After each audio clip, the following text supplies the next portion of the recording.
안녕하세요. 데이지에서 판다스 강의를 맡은 이정규입니다. 오늘은 판다스로 결측치 처리하는 것을 배워볼 텐데요. 우선 결측치에 대해서 간단히 설명드리도록 하겠습니다. 결측치 혹은 결측값은 이제 데이터 해당 부분에 아무런 값이 없는 경우를 의미하는데요. 이제 설문조사 과정에서 값이 입력되지 않았을 수도 있고, 해당 데이터가 입력은 됐는데 어떤 처리 과정에서 삭제된 경우도 있습니다. 이런 결측치를 적절하게 처리해주지 않으면은 그 데이터를 분석하는 과정에서 여러 가지 문제가 발생할 수 있는데요. 우선 결측치가 어떤 건지 한번 살펴보도록 하겠습니다. 결측치는 이제 보통 엑셀 같은 데서는 nul이라는 값으로 표현이 되고요. 그 외에도 nan, n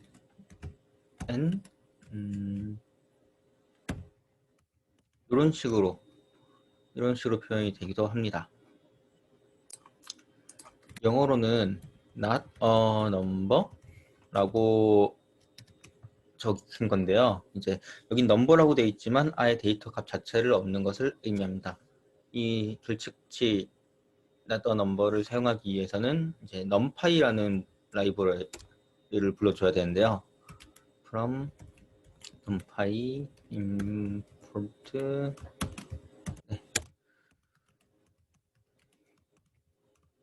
이렇게 세 개 다 불러와 주시면은 결측치가 어떤 걸로 표시가 돼 있더라도 결측치를 처리해 줄 수 있고요. 그리고 판타스도 불러오도록 하겠습니다.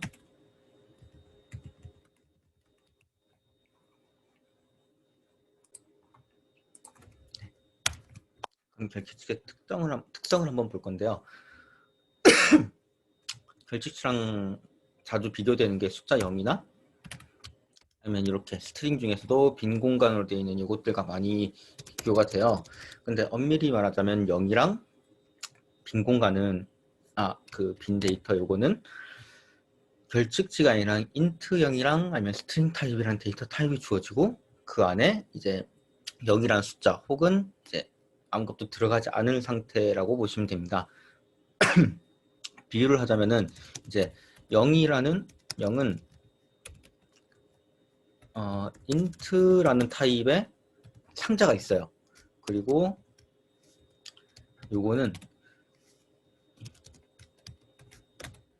str, 스트링 형태의 상자가 있어요. 그리고 그 안에 아무것도 안 들어있는 그런 형태인 거고요. 결측값의 경우에는 그냥 그런 데이터 타입이나 아무런 값, 아무것도 없는 그런 상태를 의미합니다. 조금 더 쉽게 이야기하기 위해서 한번 여러 가지 함수들을 사용해 보도록 하겠습니다. 비교 연산자를 사용해 보면 좀 편한데요. 0은 0이다. 이거 하면 불링 형태 참 거짓으로 나오는데 이 경우엔 당연히 참이 나오게 됩니다. 이렇게 다운표를 이렇게 묶어준 빈 공간 두 개도 비교를 해보면은 이제 true 형태가 나오는데요. 근데 결측값의 경우에는 아무 값도 없는 거기 때문에 비교 자체가 불가능해요. 그래서 비교가 들어가기 전에 아예 연산 자체를 할 수가 없기 때문에 그래서 결측값은 결측값이다. 이렇게 비교를 해도 이제 false 값이 반환이 되게 됩니다.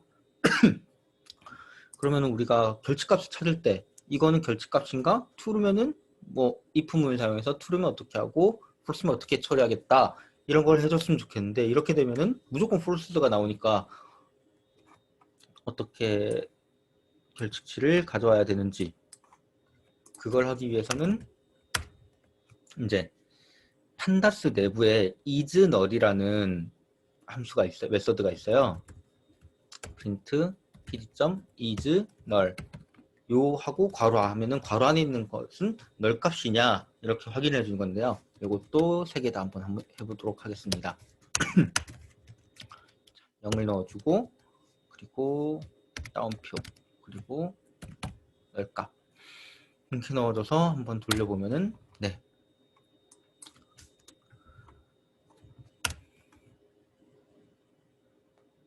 지금 보시면은 0일 경우에는 이게 null 값이냐? false 스트링 타입도 false인데 이제 널 값을 넣어줬을 때만 결칙치를 넣어줬을 때만 true가 이렇게 반환되는 것을 볼 수 있습니다.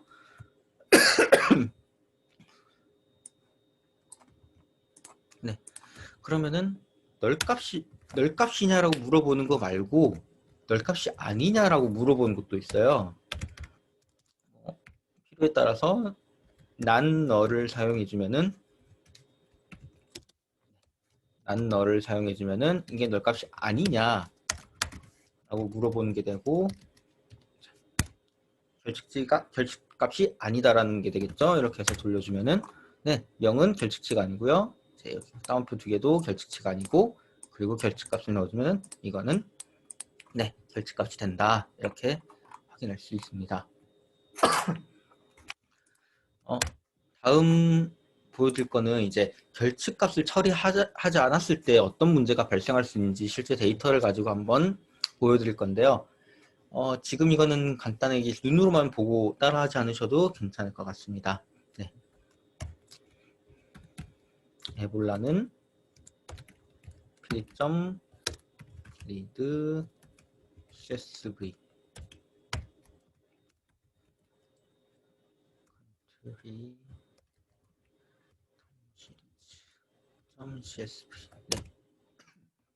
컨트리 타임 시리즈라는 데이터에서 이제 에볼라라고 저장을 했고요. 네, 에볼라 한번 어떤 데이터인지 보도록 하겠습니다. 컬럼즈 하면은 이제 날짜가 있고요. 각 나라별로 이제 사례 수가 나와 있고, 그리고 사망자 수 이렇게 나와 있는데 나중에 볼 거니까 조금 우선은 여기서 기니, 리베리아, 그리고 이건 또 뭐야, 시에라 레오네? 하여튼 요 세 개의 데이터를 한번 가져와 보겠습니다. 프린트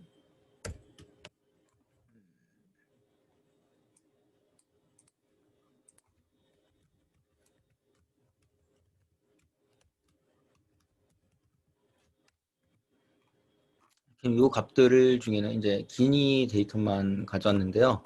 그 중에 이렇게 none으로 표현되어 있는 게 이제 결칙값 이런 것들입니다.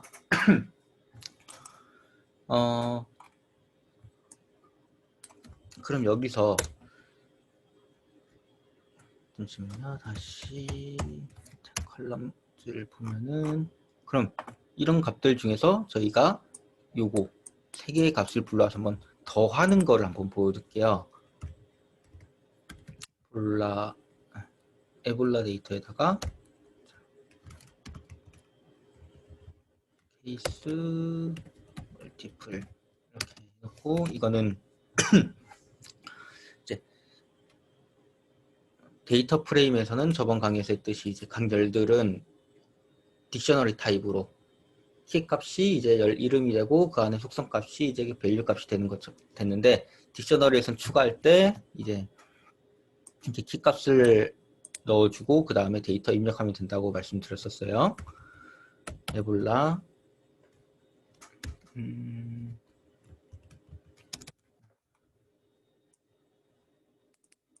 에볼라에서 기니 데이터 그리고 더하기 에볼라의 두 번째 거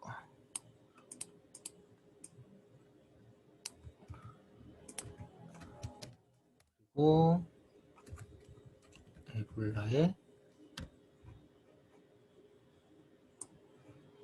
세 번째 거까지 이렇게 한번 더 해보겠습니다.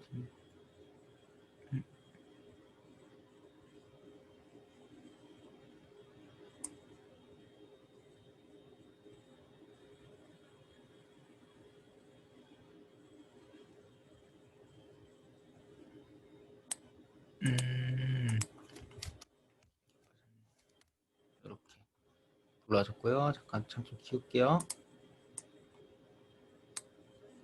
네. 이렇게 넣어주시면 되고요. 그 다음으로 할 거는 이제 이렇게 세 개의 데이터랑 비교해 보기 위해서 세 개의 데이터랑 그걸 더했던 멀티플 이렇게 네 개를 가져와서 한번 출력을 해 보도록 하겠습니다. 에볼라 subset 에볼라.log을 해준 이렇게 해서 이제 열을 불러올 건데 이제 행 데이터에는 전체를 다 가져오게 넣어주고 그 다음에 페이스기니 나라 이름인데 이것들이 나라 이름 도대체 어떻게 읽으라는 건지 모르겠어요. 어느 나라인지 모르겠어요. 네, 그리고 마지막으로 베이스 멀티플 네, 이렇게 해서 하면은 에러가 잘 안 뜨고 프린트 몰라 서브셋 이렇게 한번 보도록 하겠습니다. 0번째 열에서는 이제 기내하고 이제 요 데이터 값이 있는데 두 번째 값에서 결측값이 나왔네요. 그럼 요거 세 개를 더하면은 이제 결측값이니까 빼고 요거 두 개만 더하면 될 것 같은데 이제 결측값이 있는 경우는 아예 데이터 연산 자체가 안 돼요. 그래가지고 이제 합치더라도 무조건 결측값이 나오게 여기서도 결측값이 두 번째 거밖에 없는데 결측값 그렇게 되다 보니까 상당히 많은 데이터들이 이제 연산 결과에서 결측값으로 처리가 돼버려요. 이 경우에 보통 사람들이 생각하기에는 그냥 결측값 빼고 이걸 그냥 0이라고 치고 그냥 요거를 대체해서 요것만 더해서 넣어주면 되지 않느냐라고 하는데 이제 그러기 위해서 결측값을 처리하는 걸 배우는 거고요. 이제 결측값 처리하는 것도 이거를 그냥 0이라는 값으로 대체할 수 있고 아니면 그 바로 직전값 아니면 직후값 아니면 그 두 개의 평균 이런 식으로 다양한 처리하는 방법이 있는데 오늘 이 부분을 다뤄보도록 할 겁니다.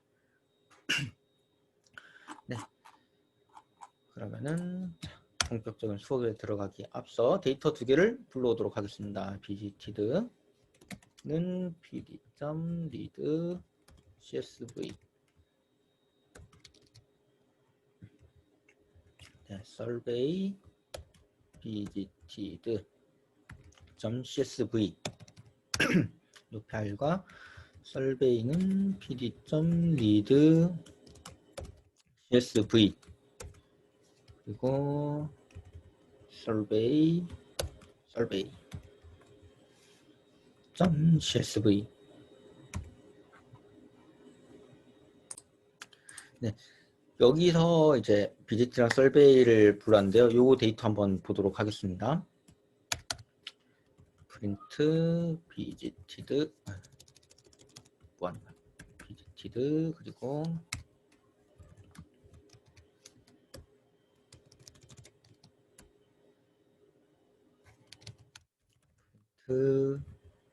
survey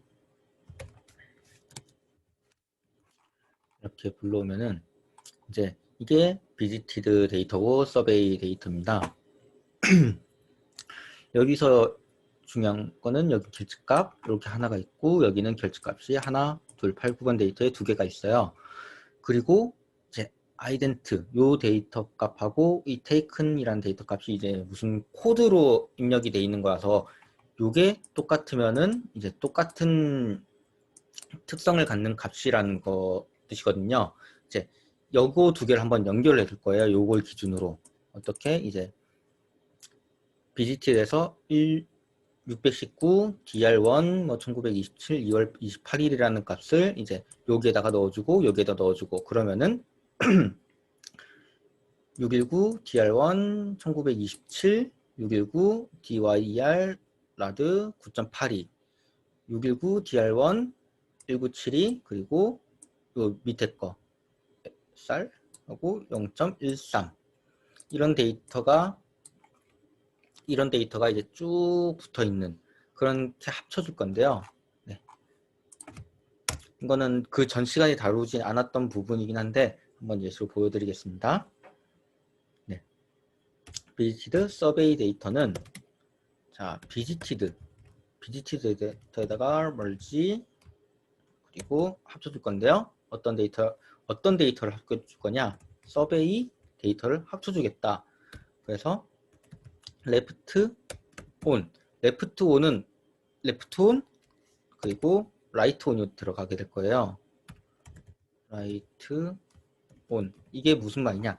left는 이제 왼쪽에 있는 visited 데이터를 의미하는 거고요. 원래 기본이 되는 데이터. 그리고 right on은 합쳐지는 서베이 데이터.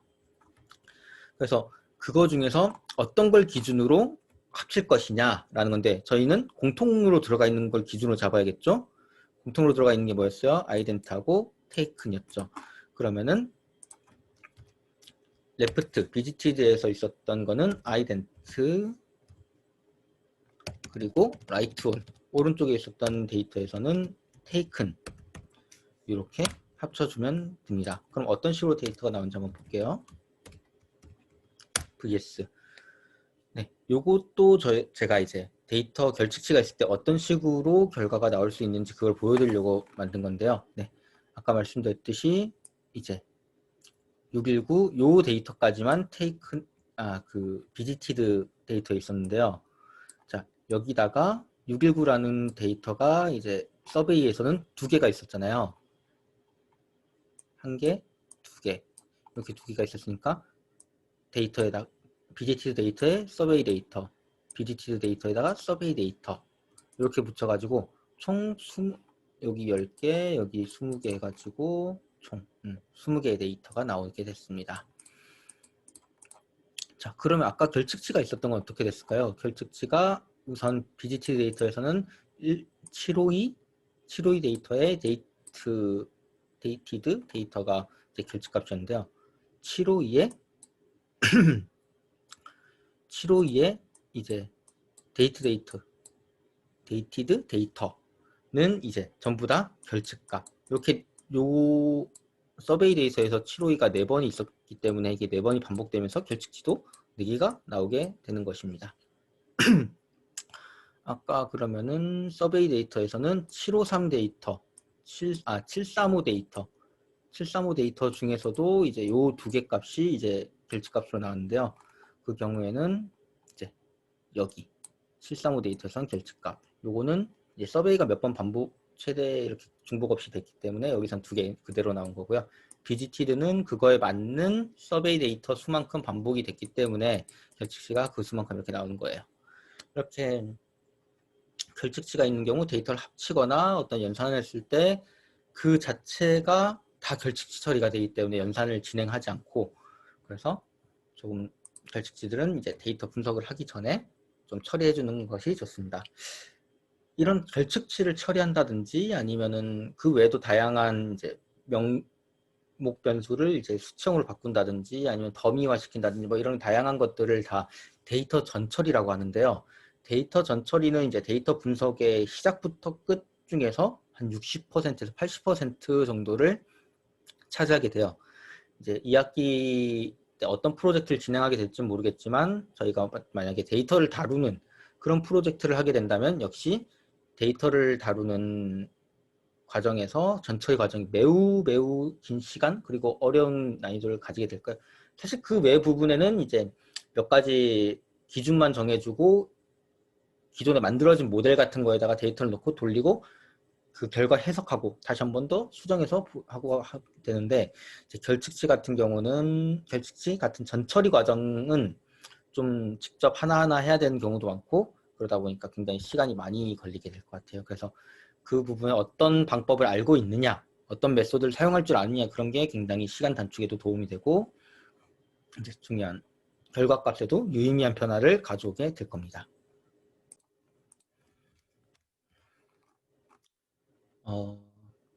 그러면은 다음으로 넘어가서 이제 첫 시간이었나? 그때 했던 겟마인더라는 데이터 기억나시나요? 네, 겟마인더 데이터를 한번 불러오도록 하겠습니다.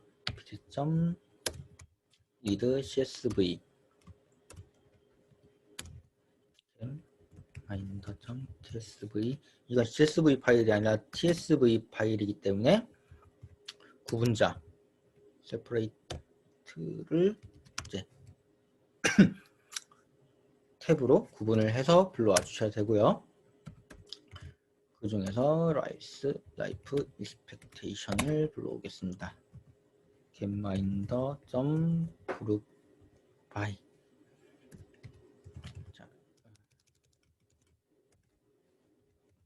자, 그룹 바이 그때 어떤 기준으로 똑같은 것들 연도별로 묶는다고 했었어요. 네, 이번에는 이어 기준으로 묶을 거고요.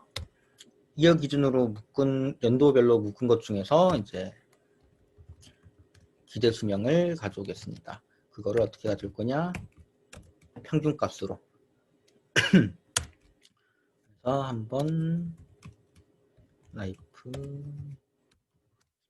불러오면은 네. 1952년에는 기대 수명이 얼마였고 57년에 얼마였고 기대 수명이 각각 이렇게 쭉쭉 나오는데요.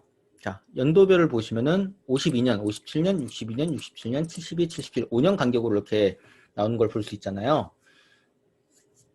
그러면은 저희가 이거를 잠시만요.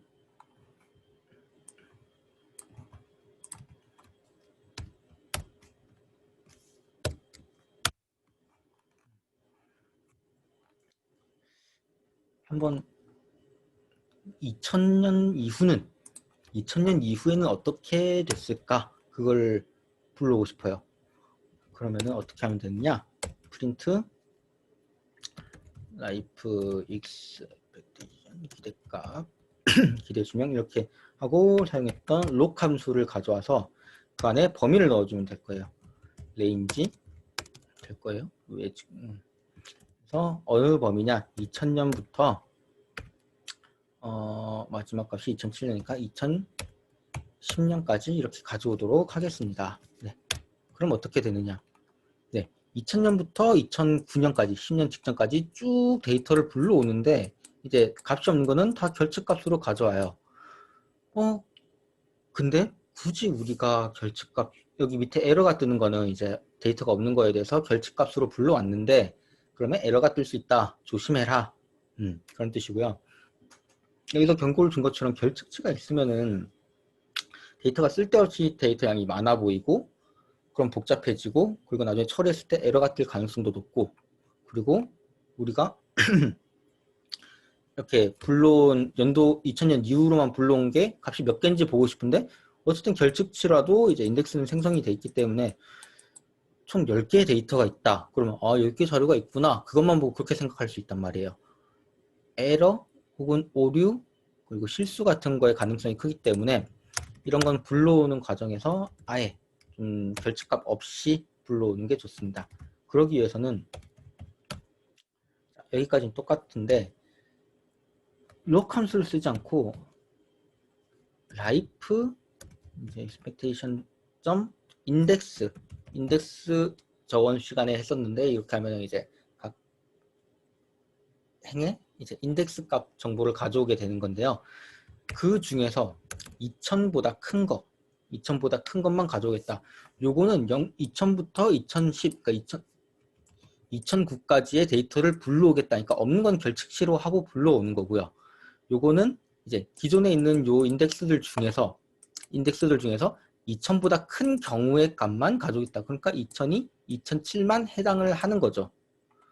그래서 이렇게 불러오면은 해당되는 값만 불러오기 때문에 2002, 2007년 값만 이렇게 딱 두 개만 불러올 수 있는 거예요.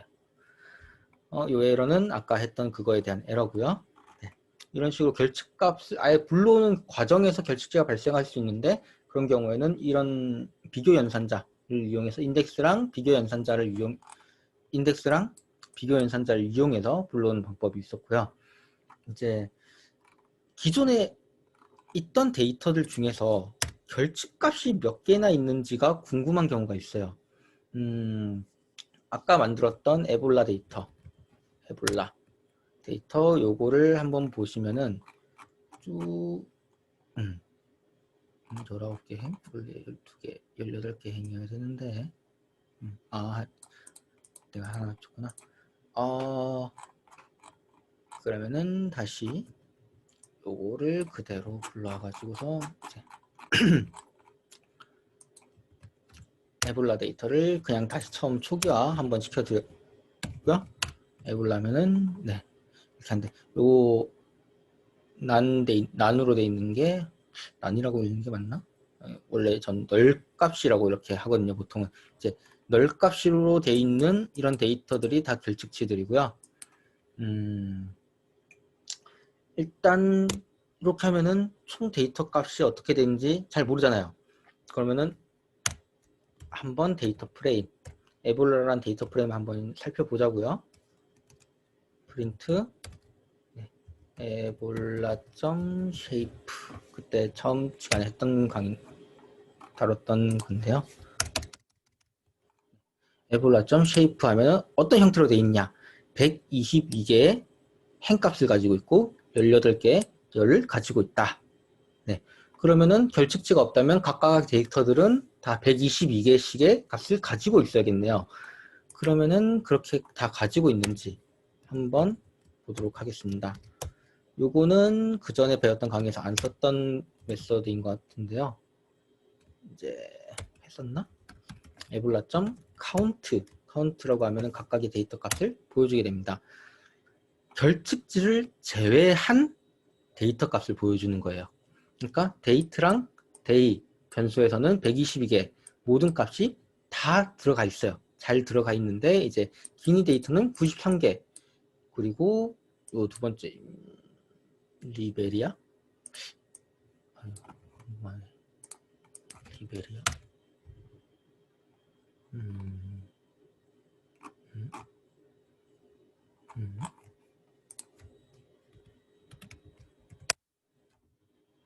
라이베리아, 서아프리카 공화국, 라이베리아에서는 뭐 83개 데이터가 있습니다. 그럼 나머지는 결측값이고요. 이렇게만 보면은 조금 결측값이 몇 개인지는 보기가 조금 헷갈리잖아요. 그러면은 어떻게 합니까? 122에서 이제 이 각각의 데이터 값을 빼주면은 그런 결측값이 나온다. 그걸 이용해서 한번 정리해 보도록 하겠습니다. 자, 행의 개수를 로우넘이라고 하고, 그거를 에볼라.shape를 하는데, 그 중에서 이제 인덱스로 0번째 데이터를 해주면 0번째, 첫 번째 이렇게 했으니까 이제 0번째 121을 가져오게 되는 겁니다. 그리고 미싱값,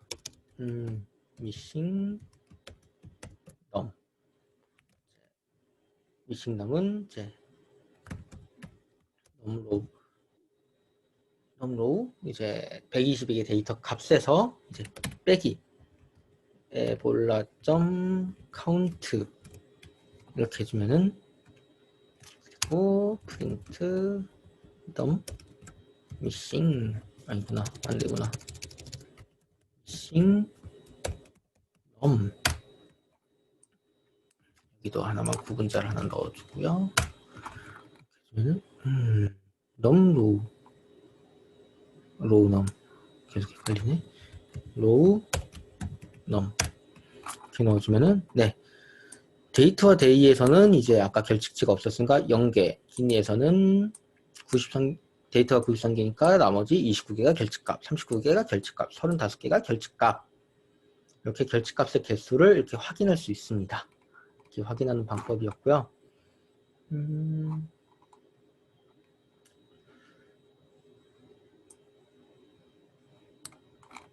잠시만요. 네. 그리고 각각의 열별로 데이터를 얼마나 가지고 있는지 그거를 확인하는 방법인데, 요거는 이제 각 열별로 조금 지금 가지고 있는 데이터에는 적합하지 않은 것 같아요. 일단 보여는 드리도록 하겠습니다. 네. 프린트 에볼라 열별로 이렇게 보는 거라고 했으니까 첫 번째 기니 거를 가져오도록 하겠습니다. 케이스 기니 점 밸류 카운트, 밸류 값들을 카운트 해준다 라는 그런 데이터인데요. 그 중에서 drop NA, drop NA는 이제 결측값을 이제 어떻게 처리할 건지라는 걸 보여준대요. 이거를 false로 지정을 해주면은, 자, 데이터를 결측치를 포함을 하는지 안 하는지 그걸 정해주게 됩니다. 네. 구분해서 보여드릴게요. 네. 여기서 하면은 이제 그 긴 데이터 안에는 이제 506이라는 데이터가 하나, 810이라는 데이터가 하나, 86이라는 데이터가 3개, 495라는 데이터가 2개, 110이라는 게 2개, 그리고 결측값이 29개 이렇게 표시가 되는 겁니다. 요거는 지금은 이제 수치형 변수, 이제 뭐 발병률이 얼마다, 몇 명이나 감염됐다, 요거 에볼라에 감염된 사람 수가 뭐 날짜별로 어떻게 정리되어 있는지를 보여주는 데이터거든요. 그러니까 매일 이렇게 조금씩 증가를 했다 그러면 똑같은 데이터 중복이 많이 없잖아요. 이런 수치형 데이터에서는 이런 걸 사용하기 좀 그렇고, 명목형 데이터, 예를 들면 종교, 불교, 기독교, 천주교, 이슬람교 이렇게 4개에서 이제 각각의 데이터가 천주교, 불교, 기독교, 이슬람 이런 식으로 돼 있을 때 이슬람 몇 명, 뭐 기독교 몇 명, 불교 몇 명, 천주교 몇 명, 결측값 몇 명 이렇게 보여주기에 좀 적합한 메소드인 것 같습니다. 그럼 이걸 true로 한번 해볼까요? 그러면 결측값을 보여주지 않겠다. 결측값은 빼고 계산을 하겠다. 드랍 빼버리겠다. 결측값을. 그거를 true로 두는 거죠. 그러면은 결측치가 빠지는 거고, false로 뒀을 때 결측치를 바로 볼 수 있다. 네, 그렇게 확인해 하시고 주시면 될 것 같습니다. 그럼 결측치를 다음으로 결측치를 대체하는 법. 특정 값으로 대체를 할 건데요. 아까 가져왔던 제일 처음에 예시로 보여드렸던 그 값의 경우 3개의 열을 가져와서 각각 더한 열을 하나를 만들었었는데 거기 결측치가 하나 껴있으면 다 그냥 결측치로 나왔었잖아요. 그럴 경우 아까 말했듯이 그냥 결측치는 0으로 생각하고 계산하고 싶다. 그 경우에 결측치를 다 0으로 바꿔주면 되는 거예요. 자, 프린트 볼라점 i로 굳이 이거는 안 해도 되는 건데 제가 보여드리기가 편할 것 같아가지고, 자, 앞에 5개 뭐야? 앞에 5개 열만 가져온다는 거예요. 점 헤드는 위에 5개의 값만 보겠다. 왜냐면 데이터가 너무 많아서 한 분기 내에 들어오기가 힘드니까. 자, 하나, 둘, 셋, 넷 5개의 열을 가져왔고, 여기서 5개의 열을 가져왔고, 앞에 5개, 굳이 이렇게 할 필요 없잖아. 헤드로 할 필요 없이, 네. 5개는 좀 적은 것 같으니, 한 10개?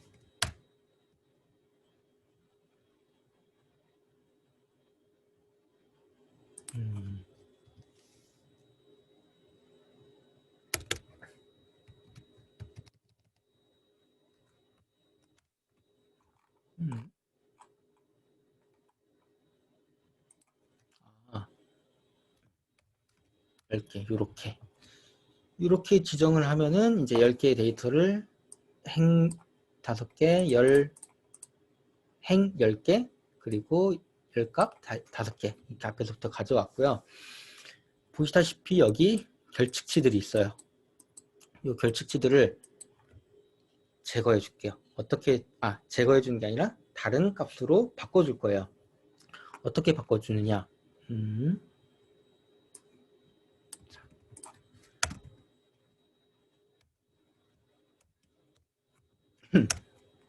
프린트 에볼라점 그대로 가져와서 이제 1 결측값 필 넣을 값을 뭐로 바꿔줄 거냐? 0으로 바꿔주겠다. 이렇게 바꿔주면은 네, 여기 결측값이었던 게 다 0으로 이렇게 바뀐 것을 알 수 있습니다. 이렇게 했으면 아까처럼 더했을 때 요거 3개 더한 값을 하면은 결측값이 뜨는 게 아니라 요거 2개를 더한 값이 나오게 되는 거죠. 자, 그럼 첫 번째로 요게 어떤 거냐? 이제 특정 값으로 대체 이렇게 한 건데, 여기다가 0 말고 이거는 결측치예요. 결측치입니다. 이렇게 대체를 하게 되면은 네, 결측치. 요거는 결측치라고 넣었지만 요거는 그냥 진짜로 넣을 값 아무것도 없는 거고, 요건 결측치라는 스트링 타입이 입력되어 있는 상태입니다. 뭐 만약에 이런 식으로 사용을 할 수도 있어요. 만약에 케이스 기니의 평균값이 얼마냐,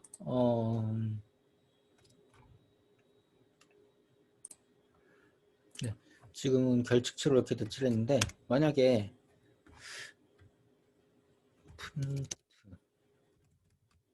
프린트 에볼라 에볼라에서 케이스 기니 점 민 이렇게 해주면은, 자 911.064에서 버리고 911 기니 데이터에서 결측 입력된 값들의 이제 평균은 911이에요. 911일 때 이제 지금은 다른 열들도 있지만 기니 데이터만 따로 불러온 다음에 여기다가 911 이런 식으로 넣어주면은, 네, 그 평균값으로 대체되고, 이런 경우에는 근데 전부 다 열을 가져와서 하는 게 아니라 이제 기니 데이터만 가져서 평균, 뭐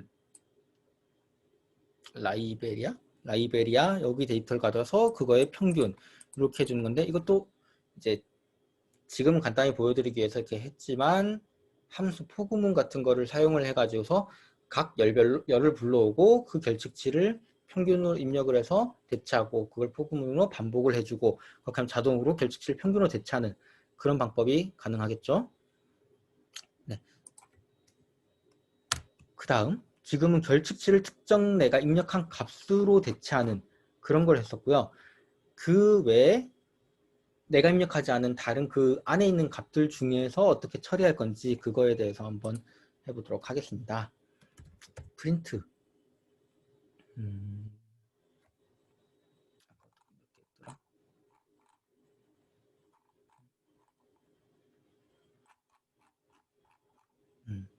요거를 그대로 가져와서, 네, 우선 에볼라 데이터가 지금은 널값으로 잘 들어가 있고요. 이게 아까 처리를 했지만 왜 그냥 그대로 널값이 들어있냐면은 이거를 따로 에볼라 데이터에다 저장을 안 해줘서 그래요.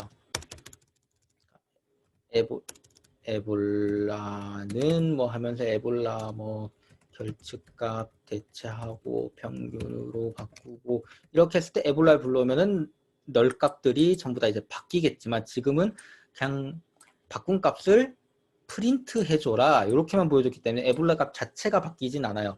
에볼라에다가 평균 대체한 거를 출력해줘. 그러면 출력을 하는 거지 대체를 하는 건 아니니까.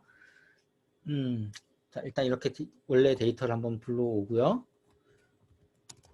헷갈리지 않게 프린트 쭉 구분 한번 해주고, 자 여기서 시계열 데이터라는 게 있어요. 시간의 변화에 따라 데이터가 기록되는 거예요. 다이어트 하는 사람 몸무게라고 생각을 해봅시다. 1주차, 2주차, 3주차, 4주차, 5주차 데이터가 있어요. 그렇게 해서 10주차까지 데이터가 있는데, 자 몸무게가 처음에 70kg에서 시작을 해서 일주일마다 1kg씩 빠졌어요. 아니 뭐 그렇게 꼬박꼬박 빠지진 않았고, 뭐 첫 주차에 70였다가 69, 69, 68, 67, 67, 66 이렇게 조금씩 빠지는 경향이 있다고 쳐요. 조금씩 빠지는 경향이 있다고 쳤을 때, 그러면은 3주차 데이터가 있는데 3주차에는 몸무게 68kg예요. 4주차였고 5주차에는 67kg가 됐어요. 그렇게 하면 그 가운데 값은 0으로 대체하면은 좀 문제가 있을 것 같아.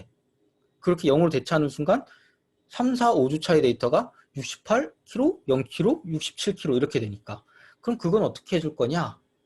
뭐 사람이 어떻게 판단하느냐에 따라 다르겠죠. 저는 바로 전 행값, 그럼 3주차 68kg였으니까 4주차도 그냥 68kg로 하자 이렇게 할 수도 있고, 아니면 바로 다음 값, 5주차가 67kg였으니까 4주차도 조금 땡겨서 그때도 빠졌다 해서 67kg로 하자 그렇게 할 수도 있고, 아니면은 그래 그 사이에 중간값을 하자, 68, 67 중간 67.5kg라고 넣자, 이렇게 하는 게 그냥 0을 집어넣는 것보다는 굉장히 합리적인 선택인 거잖아요. 그 방법에 대해서 배워보도록 하겠습니다. 자, 프린트 append 값으로 대체할 겁니다. 어떻게? 프린트 에볼라.i로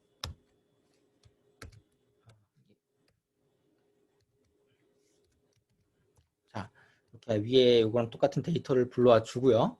거기다가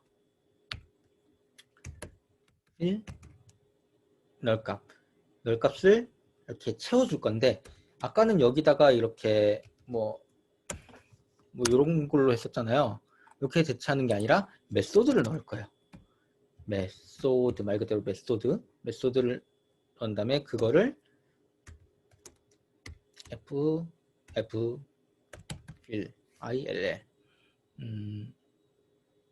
프론트 필 앞쪽 데이터를 대체한다, 이런 뜻인 것 같아요. 네, 보여드릴게요. 그러면은 당연히 제일 처음부터 결집값이 있는 건 당연히 append이 없으니까 그대로 결집값이 나와요.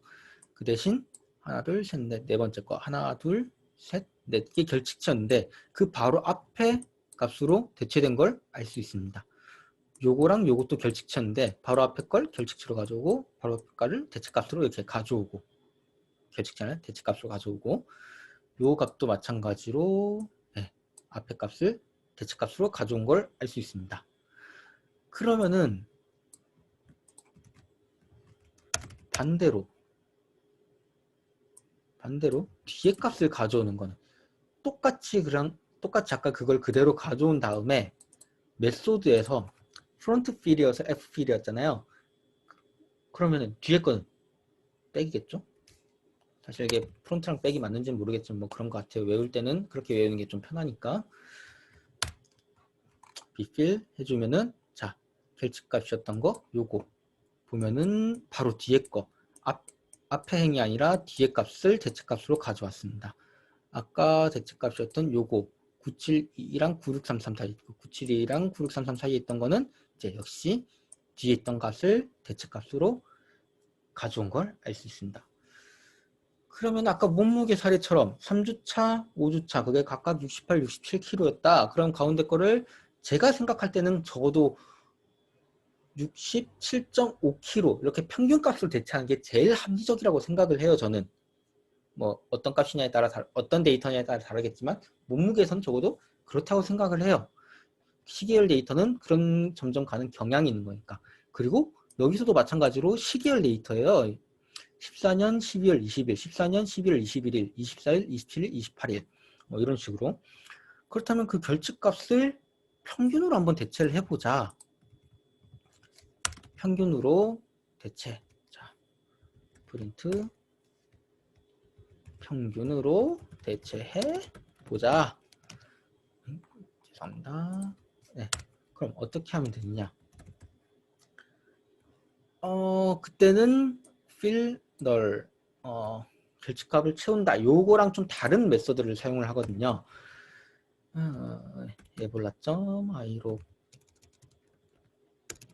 iLog으로 해주는 건 이제 데이터 행도 너무 많고 열도 너무 많아가지고 그래가지고 10개 10 곱하기 5 행렬로 바꿔주려고 제가 이렇게 데이터만 따로 가져오는 건, 실제로는 모든 데이터에 대해서 이런 거를 처리를 해줘야 돼요. 그러니까 iLog 이렇게 하지 않고, 네, iLog 해서 이제 10 곱하기 5 그 데이터 프레임을 가져왔어요. 여기다가 interpolate라는 함수만 써주면 됩니다. 그러면은 요거는 지금 보기가 조금 힘드니까 살짝만 이렇게 주석 처리해주고, 주석 처리해주면 요거는 코드가 아니라 그냥 써놓은 메모 같은 거예요. 그래서 코드에는 아무런 영향을 미치지 않는, 그렇게 되는 겁니다. 네. 평균값을 한번 대체해 보겠습니다. 역시 직전값이 없기 때문에 요거는 대체가 안 돼요. 그리고 맨 마지막에 널값이 있는 경우에도 역시 그 다음 값이 없기 때문에 평균 대체가 안 돼요. 그러면은 둘 다 있는 요거 한번 봅시다. 197, 1722, 1633, 1722, 1633. 요 사이 값이 1677이라는 이제 9677이라는 9675라는 평균값으로 요 두 개의 평균값으로 대체된 걸 볼 수 있습니다. 요것도 마찬가지로 평균값으로 한번 평균값이 맞는지 한번 볼까요? 프린트 7977 더하기 7977 더하기 7862 7862 그리고 나누기 2 해서 쭉 하면은 네 7919.5 7919.5 이렇게 평균으로 대체된 거 알 수 있습니다. 그러면은 사실 지금 빅데이터 시대라고 하는데 빅데이터 시대는 데이터가 실시간으로 이렇게 들어와요. 지금 저희가 예습으로 연습으로 풀어보는 거야 뭐 122개 뭐 많으면 2, 300개, 1000개 이렇게 데이터가 되긴 되는데 그것도 충분히 많은 거고, 그리고 통계청 데이터를 데려가기만 해도 이제 한 14만 개, 몇십만 개 단위로 넘어갔는데 결측치가 거기서 14만 개 데이터 중에서 결측치가 한 2000개 정도 있다. 그럼 우리가 굳이 이거를 다 넣어서 써줘야 될까? 데이터에 따라서는 그럼 결측치 자체를 삭제하고 쓰는 게 좋은 경우도 있어요. 왜냐하면 대체 값이 실제 값은 아니기 때문에 어느 정도 오차를 발생시킬 수 있고, 그리고 데이터가 워낙 많으면은 어느 정도의 결측값 정도는 삭제도 상관이 없어요. 물론 데이터가 한 50개 정도 되는데 결측값이 있는 게 한 25개다. 그럼 데이터 반을 날려야 되니까 그런 경우에는 날리면 안 되겠지만 20만 개 데이터 중에서 1000개 정도 데이터는 아예 날려도 괜찮다. 그렇게 보고 하는 거죠. 그럼 데이터를 한번 날려보겠습니다. 날리는 데이터는 자 프린트 에볼라.i로 해서 짠짠짠 아저씨 같네. 그래서 아까는 fill null 이렇게 했었는데 지금은 drop null 그냥 버리겠다 이렇게 해주면 되는 겁니다. 네, 그러면은 보시면은 0, 1 없어지고 2에는 요거를 다시 한번 가져와야겠네. 비교하면서 보기 편하게. 0번째 널값 있어요. 첫 번째도 널값 있어요. 두 번째 널값 없어요. 두 번째 가져오고, 세 번째도 널값 있어요. 지워. 네 번째도 널값 없어요. 다섯 번째도 없어요. 여섯 번째 있어요. 그래서 네 번째, 다섯 번째 가져오고, 일곱 번째 없어요.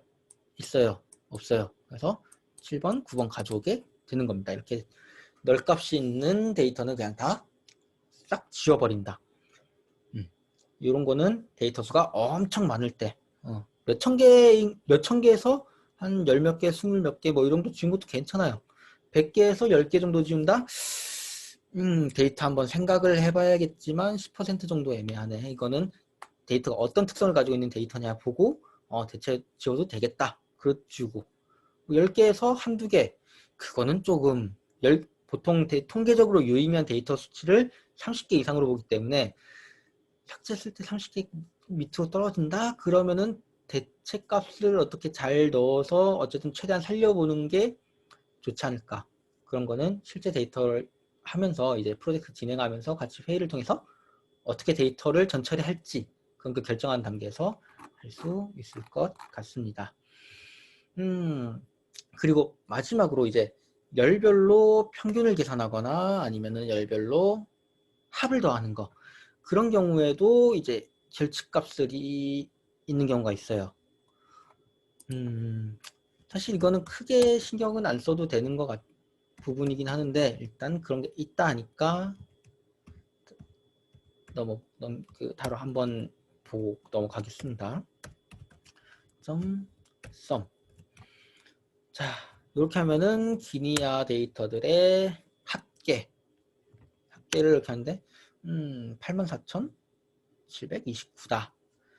근데 가끔씩 이게 결집값이 뜨는 경우가 있어요. 왜 그렇게 결집값이 뜨느냐? 역시나 이거는 파이썬이나 주피터의 버전에 따라서 좀 다른 건데요. 지금 최신 사용하는 최신 버전, 저 같은 경우는 파이썬 3.7, 3.8 정도 된 버전을 사용하고 있는데, 그거를 최신 주피터 버전을 이용해서 사용하고 있어요. 그러다 보니까 썸에서 결집값이 있는 경우는 자동으로 이렇게 걸러주게 돼 있어요. 근데 파이썬을 아직도 2점대 버전을 사용하는 경우도 있고, 최신은 업데이트가 되지 않은 경우도 있고, 그리고 나중에 업데이트가 됐을 때 이걸 어떻게 처리하느냐는 이제 업데이트하는 사람 마음이거든요.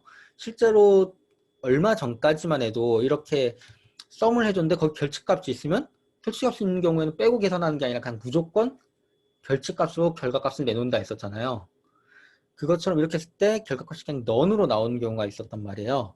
그럴 경우에는 skip 널값이라는 임자가 있는데 이거에 대해서 조정을 해주면 돼요.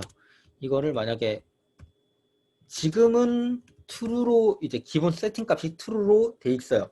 그러니까 이렇게 문제 나오는데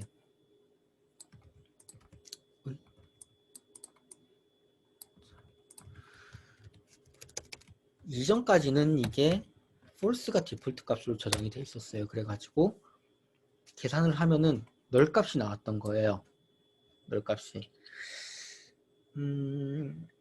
그렇기 때문에 요거는 일단 참고용으로만 알고는 있어야 된다. 지금은 상관이 없, 지금은 이제 이게 잘 돼 있어가지고, 지금은 이게 디폴트가 이제 결집값은 넘겨라.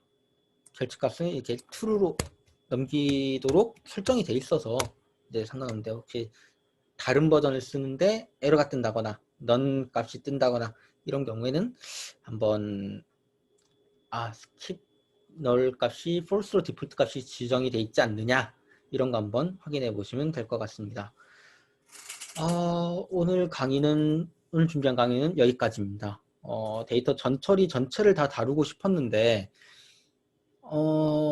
그걸 하기 위해서는 일단 기본적으로 통계적인 지식 같은 게 조금 뒷받침돼 있어야 돼요. 오늘도 사실 다뤘던 코드 자체는 그렇게 많지가 않거든요. 코드 자체도 많지도 않고 그 전에 있었던 걸 복습하는 경우도 많았고, 근데 설명이 길어졌던 이유가 통계적인 그런 지식들을 어느 정도 이제 말씀드리다 보니까 그렇게 늘어났어요.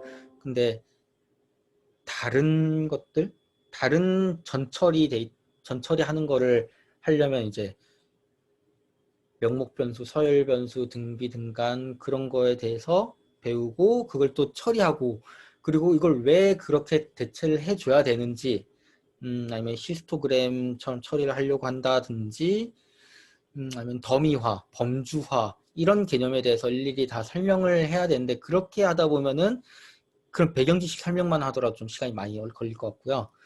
이거는 조금 더 시간을 갖고 설명을 하기 위해서 이제 2학기 개강하고 나서, 2학기 개강하고 나서는 어떻게 학회가 진행될지는 지금 운영진들이 이제 좀 의견을 모으고 있는 과정이 있어요. 프로젝트를 진행할지 아니면 좀 더 강의를 진행을 할지, 그 부분은 이제 결정되는 대로 이제 공지를 드리도록 할 거고요.